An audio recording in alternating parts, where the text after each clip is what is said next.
Muy buenas tardes con todos. Somos estudiantes de la Universidad Nacional Mayor de San Marcos, cursando el cuarto ciclo de la carrera de Ingeniería Industrial.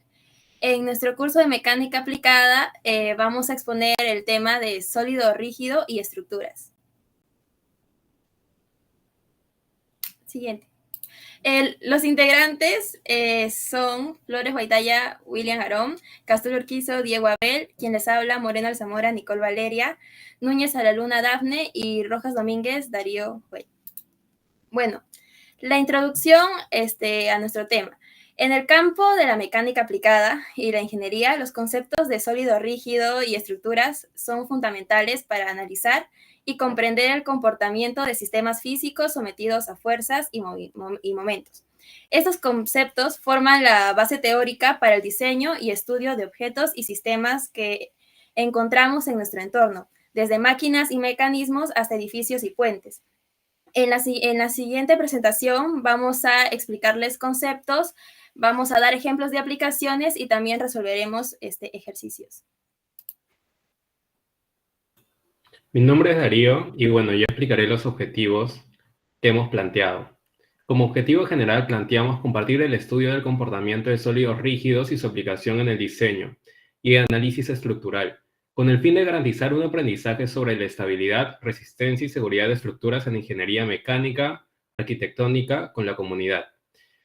Planteamos 3 objetivos específicos, los cuales son compartir los principios de equilibrio estático y su aplicación en sólidos rígidos a la comunidad, fomentar el aprendizaje sobre la mecánica, el papel del centro de masa y el centroide en el análisis estructural, comprender el efecto de las tensiones y deformaciones en elementos estructurales clave.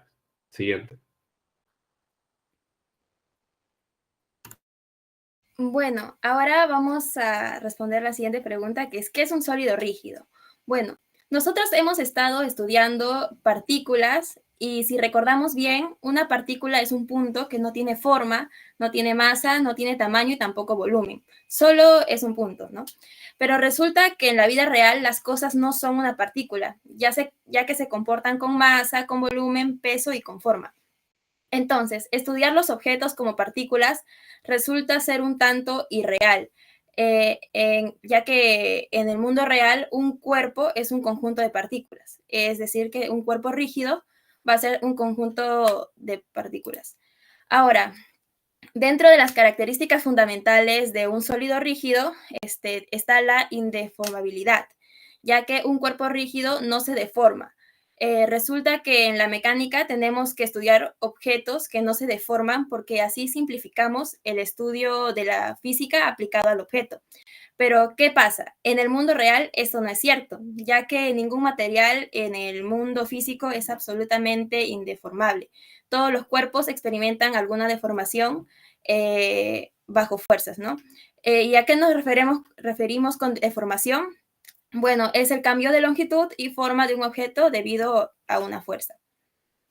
Ahora, por otro lado, a una partícula se le podría aplicar una o varias fuerzas y todas coincidirían en el mismo punto, mientras que en un cuerpo rígido funciona diferente, ya que resulta que en un cuerpo rígido puedes aplicar todas las fuerzas que quieras, pero cada fuerza va a funcionar en diferentes puntos del objeto. Por lo tanto, un cuerpo rígido puede estar lleno de fuerzas, pero estas son aplicables en diferentes puntos del cuerpo. Ahora, para introducir lo que es el diagrama de cuerpo libre al estudio del cuerpo rígido, plantearé un caso sencillo. Tenemos un carro, se quedó sin combustible, ¿ya? Y la gente que es muy amable, ayudará a mover el carro a un lugar más seguro.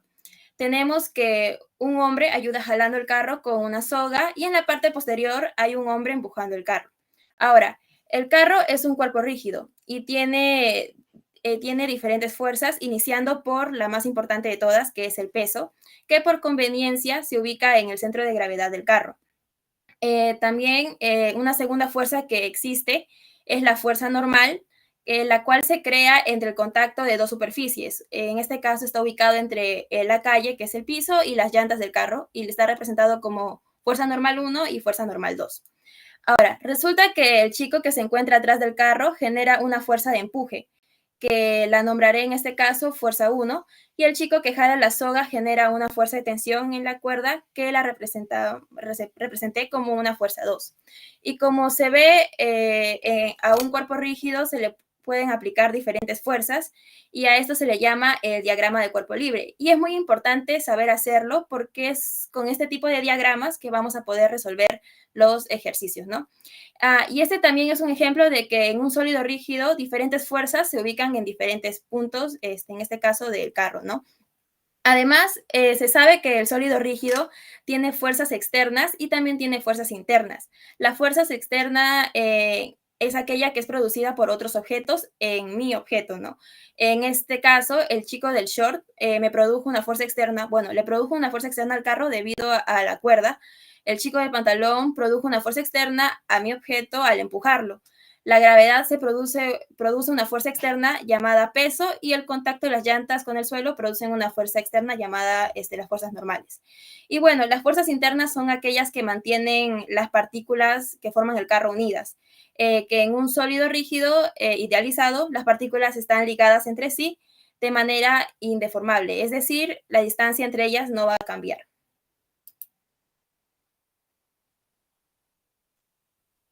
Bueno, yo hablaré sobre el equilibrio en el plano y para tener un mejor entendimiento, hablaré en particular sobre las condiciones de equilibrio, específicamente en la primera y la segunda. Bueno, la primera condición de equilibrio es la primera ley de Newton, la cual nos garantiza el equilibrio de traslación. En la primera imagen podemos ver las propiedades de esta primera condición de equilibrio. La segunda condición de equilibrio corresponde al equilibrio de rotación y se enuncia de la siguiente forma. La suma vectorial de todos los torques, o también llamados momentos, externos que actúan sobre un cuerpo rígido alrededor de cualquier origen es cero. Lo podemos también ver en la imagen. Bueno, ya habiendo hablado sobre las condiciones de equilibrio, hablaremos también sobre el cuerpo rígido, el cual se define como un cuerpo ideal cuyas partículas que lo forman, tienen posiciones relativas fijas entre sí cuando se somete a fuerzas externas, es decir, no es deformable. Podemos ver en la imagen las propiedades también de un equilibrio de cuerpo rígido y su diagrama de cuerpo libre. El movimiento general de un cuerpo rígido es una combinación de movimientos de traslación y rotación, como hablamos antes, la primera y segunda condición de equilibrio, respectivamente. Siguiente, por favor. También hablaremos sobre el centro de gravedad. Y cuando se tratan de problemas con cuerpos rígidos, se debe considerar la fuerza de gravedad o el peso del cuerpo, e incluir también en los cálculos el torque producido por su peso, para así calcular el torque debido al paso. Y también se puede considerar como si todo el peso estuviera concentrado en un solo punto llamado centro de gravedad. Bueno, esos también tienen algunas fórmulas para hallar el centro, las cuales se ven también en la imagen. Siguiente. También tendremos aplicaciones en estructuras bidimensionales, específicamente como en vigas o marcos, y donde estas condiciones de equilibrio se utilizan para asegurar que las estructuras permanezcan estables bajo la acción de diversas cargas, como el peso propio y cargas externas como el viento, etc. En la primera imagen podemos ver vigas y en la segunda imagen es marcos, las cuales son un conjunto de vigas. En ambas cumplirán las propiedades que hemos explicado antes. Siguiente. Bueno, y la importancia de las condiciones de equilibrio es que estas condiciones son esenciales para garantizar que una estructura sea segura y estable. Y si no se cumplen, la estructura puede fallar, desplazarse o colapsar debido a fuerzas o momentos no equilibrados. Por ello, los ingenieros y diseñadores deben asegurarse de que todas las cargas aplicadas y reacciones se equilibran correctamente en el diseño y análisis estructural. Buenas, mi nombre es Aarón y les explicaré sobre el equilibrio en el espacio. El equilibrio implica que un cuerpo o sistema no experimenta traslación ni rotación. Además, para que un cuerpo o sistema esté en equilibrio en un espacio tridimensional debe cumplir dos condiciones. La primera condición, equilibrio de fuerzas en las tres direcciones. Esto quiere decir que la sumatoria de fuerzas en el eje X, en el eje Y y en el eje Z tienen que ser igual a cero. La segunda condición, equilibrio de momentos en torno a los tres ejes.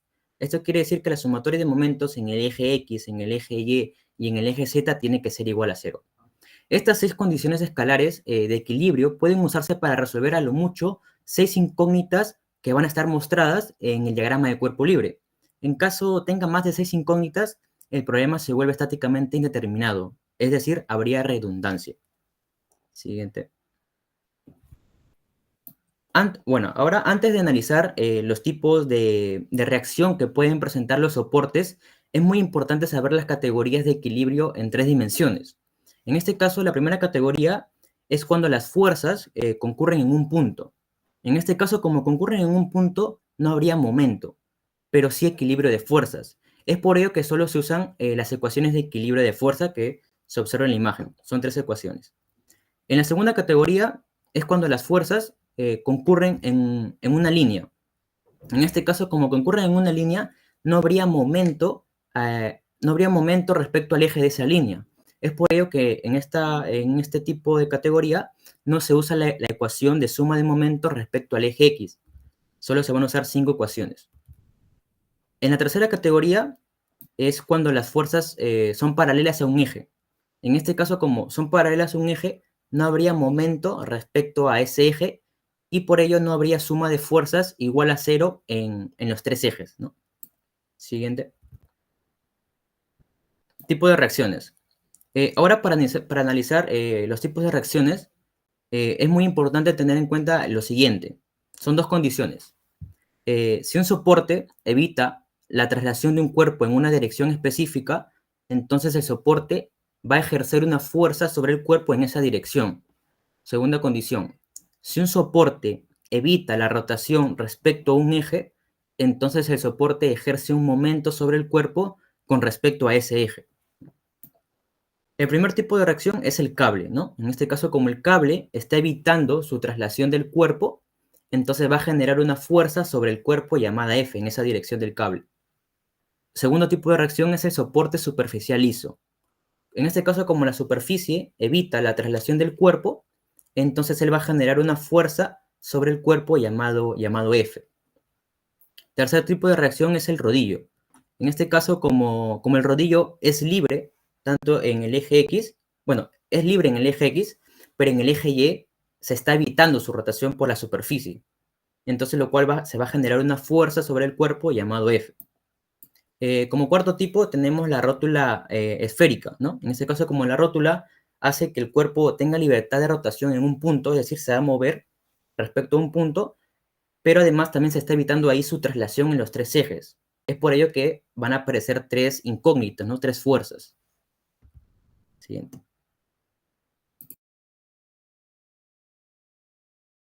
Como siguiente punto importante a tratar será el centro de masa y el centroide. El centro de masa es el punto de un cuerpo o sistema de partículas en el cual se considera que está concentrada toda la masa para efectos de análisis de movimiento. Es el punto en que la masa total del sistema puede considerarse como una sola masa puntual cuando se analiza el comportamiento bajo la influencia de fuerzas externas. Podemos observar acá el siguiente diagrama de un sistema de partículas en el cual cada una de ellas va a contar con una masa y una posición.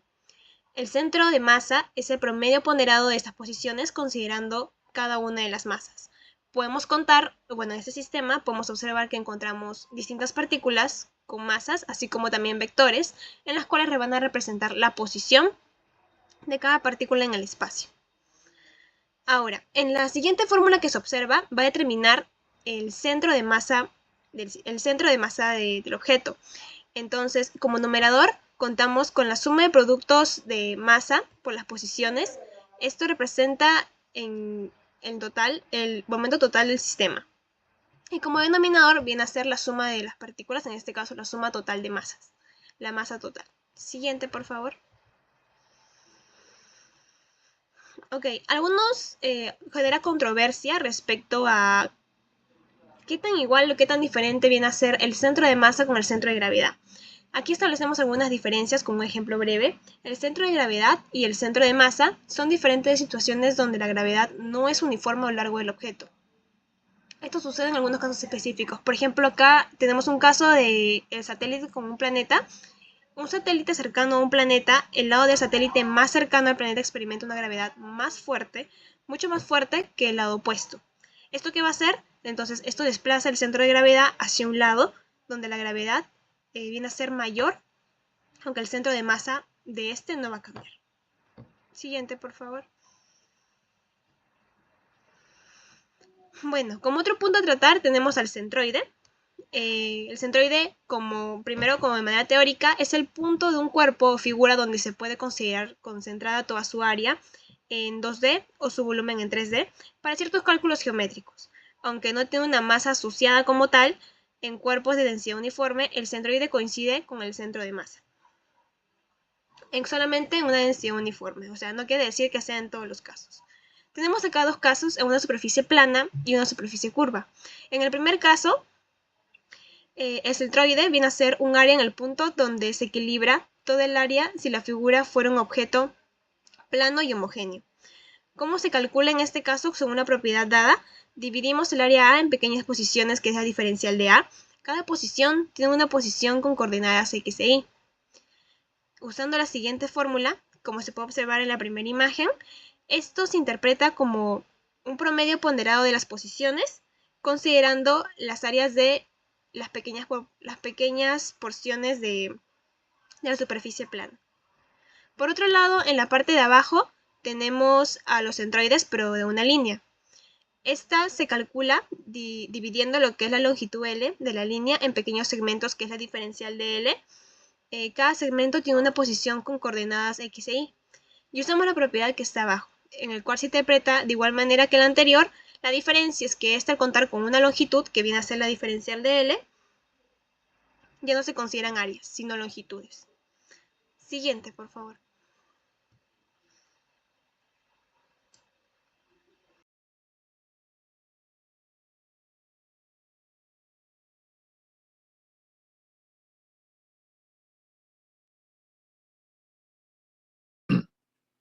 Bueno, chicos, ahora yo les voy a hablar sobre lo que es tipo de estructuras y cargas.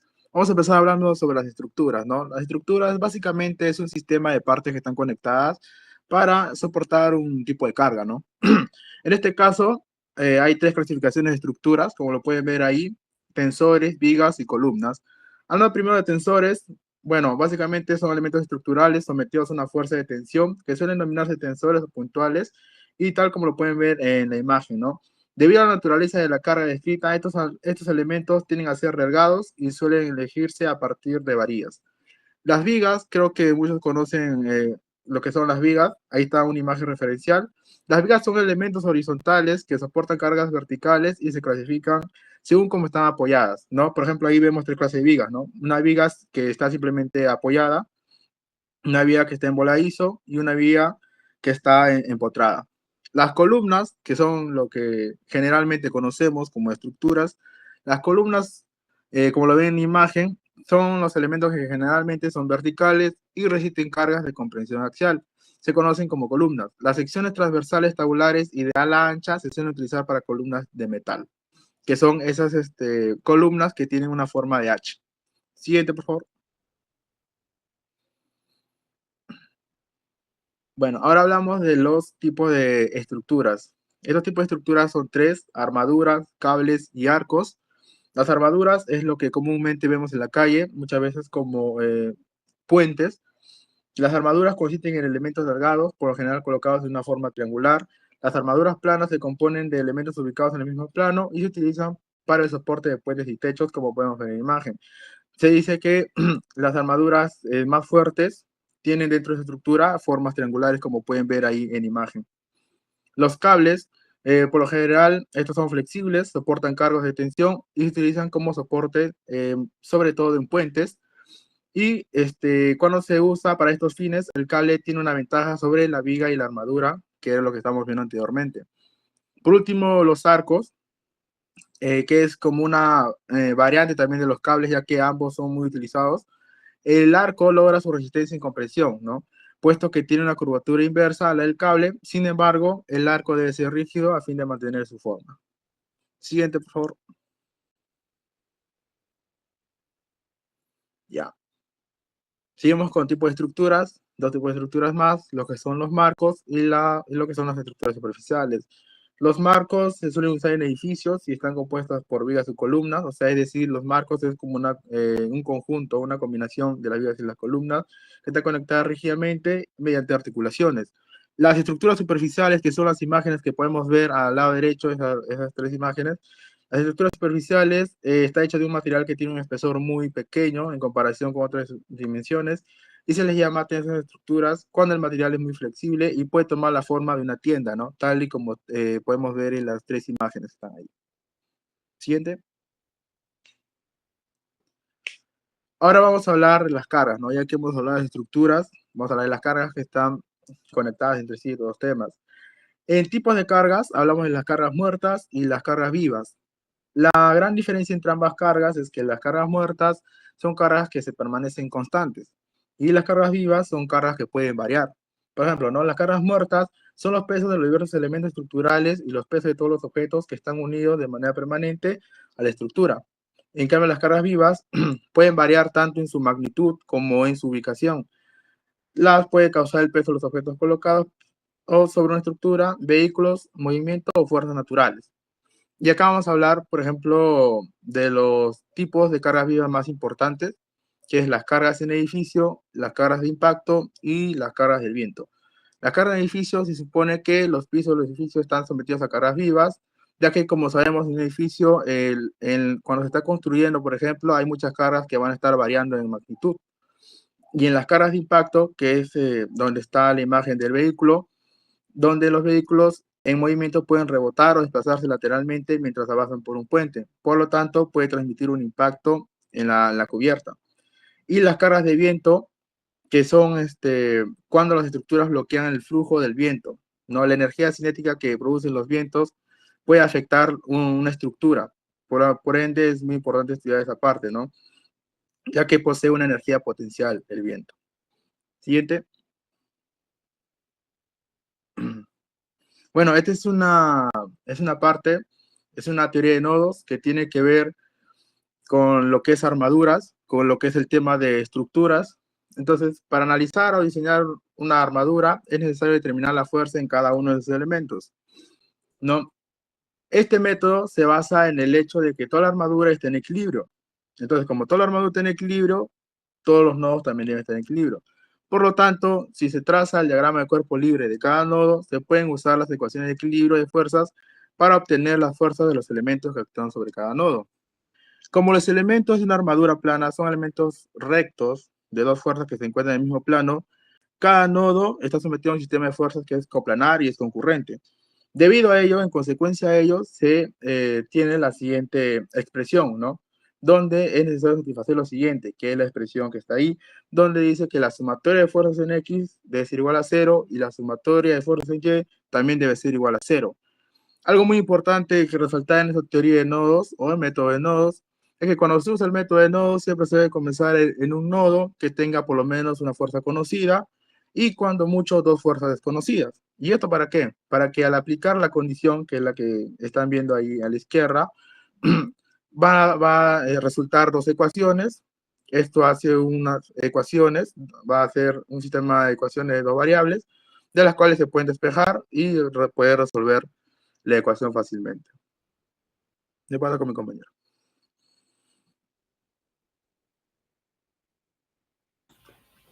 Bueno, ahora hablaré sobre el análisis de esfuerzos y deformaciones.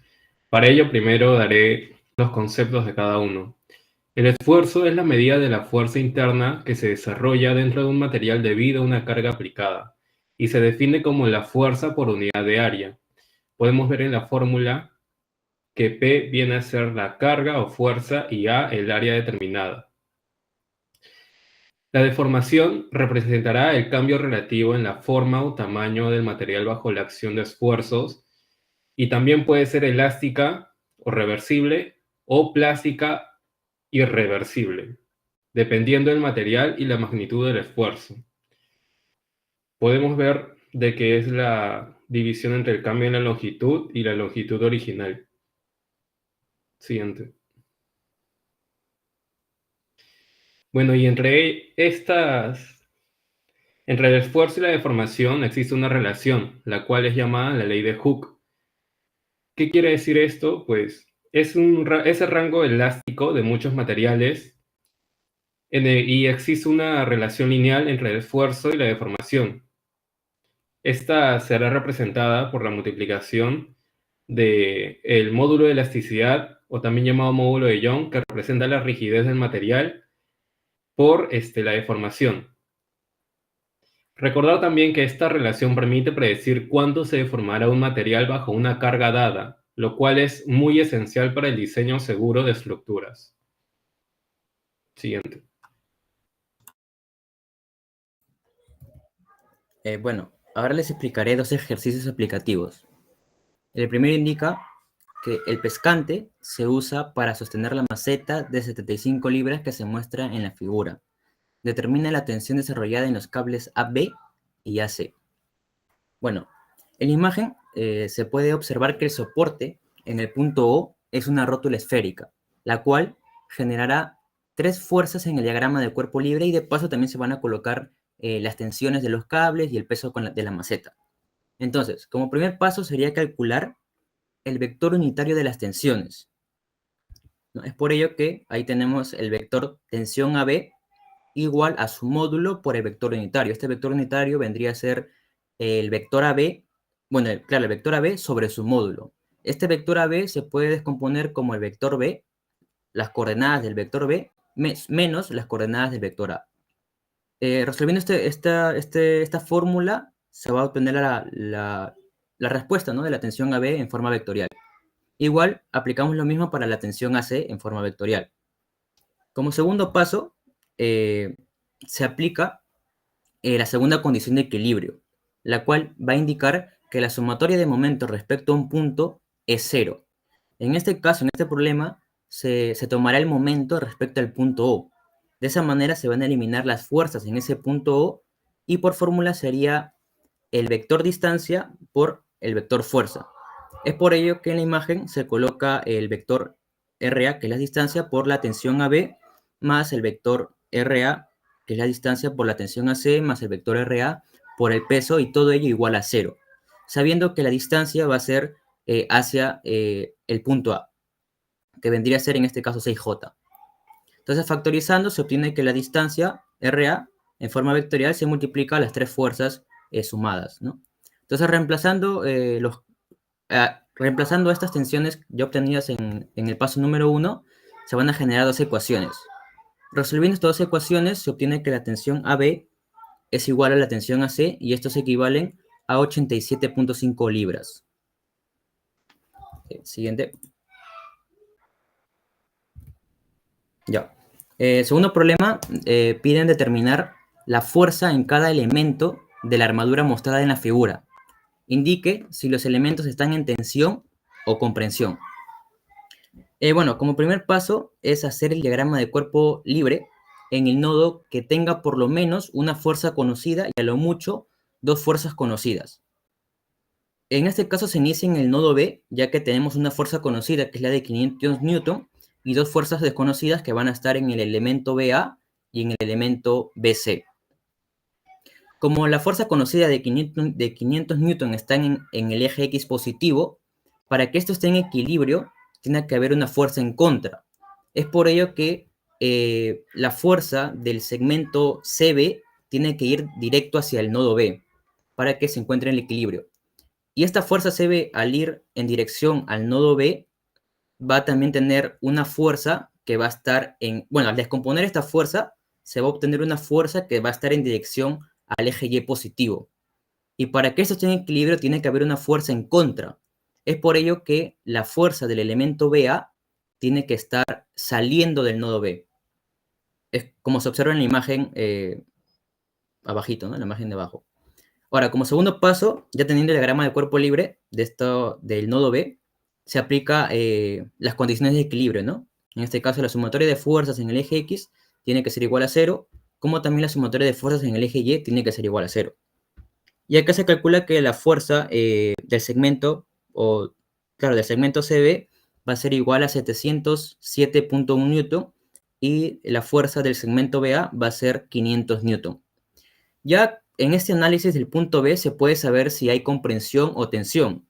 En este caso, en el nodo B, como la fuerza CB está entrando al nodo, va a haber una fuerza de reacción saliendo del nodo. Es por ello que ahí se va a generar en el segmento BC comprensión. Ahora, en el segmento BA, con el diagrama de cuerpo libre en el nodo B, se observa que la fuerza está saliendo del nodo. Entonces va a haber una fuerza de reacción entrando al nodo. Entonces al entrar va a generar tensión. Es por ello que el segmento BA va a haber tensión y en el segmento BC va a haber comprensión. Ahora solo faltaría hallar qué sucede en el segmento AC. Como tercer paso, como ya se calculó la fuerza en el elemento BC, se puede analizar el nodo C, ya que a lo mucho habrá dos incógnitas y una fuerza conocida. En este caso, la fuerza conocida vendría a ser la fuerza BC, ¿no? Solo que no sabemos en qué dirección va a estar. Analizando el soporte en C, se observa que es un rodillo. Como es un rodillo, como se explicó anteriormente en la teoría, el rodillo tiene una fuerza que va a estar en la dirección de Y positivo, que en este caso se denominó como CY en forma vectorial, ¿no? Que va a estar en el eje Y positivo. Entonces, como va a estar en el eje Y positivo, para que esté en equilibrio tiene que haber una fuerza en contra. Es por ello que la fuerza CB tiene que estar en dirección al nodo C. Al descomponer esta fuerza CB, se va a obtener una fuerza en el eje X positivo. Y para que esté en equilibrio tiene que haber una fuerza en contra. Es por ello que la fuerza CA tiene que estar saliendo del nodo C. Ya teniendo este diagrama de cuerpo libre, aplicamos las condiciones de equilibrio donde la sumatoria de fuerzas en el eje X tiene que ser igual a 0 y la sumatoria de fuerzas en el eje Y tiene que ser igual a 0. Haciendo los cálculos se obtiene que la fuerza CA vale 500 newton y la fuerza CY vale 500 newton también. Ahora, como la fuerza CA está saliendo del nodo, va a haber una fuerza de reacción entrando al nodo. Entonces, al entrar al nodo, el segmento AC se va a generar tensión. Y de esta manera ya tenemos que el segmento AB se genera tensión, en el segmento BC comprensión y en el segmento AC tensión. Siguiente. Bueno, y finalmente pasaremos a hablar sobre las conclusiones. Y el estudio del comportamiento de sólidos rígidos y su aplicación en el diseño y análisis estructural constituye una base esencial para garantizar la estabilidad, resistencia y seguridad de las estructuras. Y también ese conocimiento no solo fortalece la formación técnica en ingeniería mecánica y arquitectónica, sino que también fomenta una comunidad más informada y capacitada, capaz de abordar retos estructurales con soluciones eficientes y seguras. El análisis del equilibrio estático aplicado a sólidos rígidos nos va a permitir entender las condiciones necesarias para mantener la estabilidad de las estructuras y también compartir esos principios con la comunidad fomentará un conocimiento técnico que contribuya a diseñar y evaluar sistemas más confiables, promoviendo la seguridad en proyectos arquitectónicos y mecánicos. Nos ayudará también a comprender la mecánica y el papel del centro de masa y el centroide en el análisis estructural. Fortalecerá también el aprendizaje sobre el comportamiento de las estructuras bajo diferentes condiciones, y esto permitirá a los estudiantes y profesionales aplicar conceptos fundamentales en el diseño y optimización de sistemas estructurales, maximizando su funcionalidad y resistencia. El estudio de las tensiones y deformaciones en elementos estructurales también nos proporcionará una comprensión detallada de cómo los materiales reaccionan ante cargas, y este conocimiento es fundamental para diseñar estructuras seguras y duraderas, garantizando así que cumplan con los estándares de resistencia y funcionalidad necesarias para satisfacer las demandas prácticas. Eso sería todo, muchas gracias.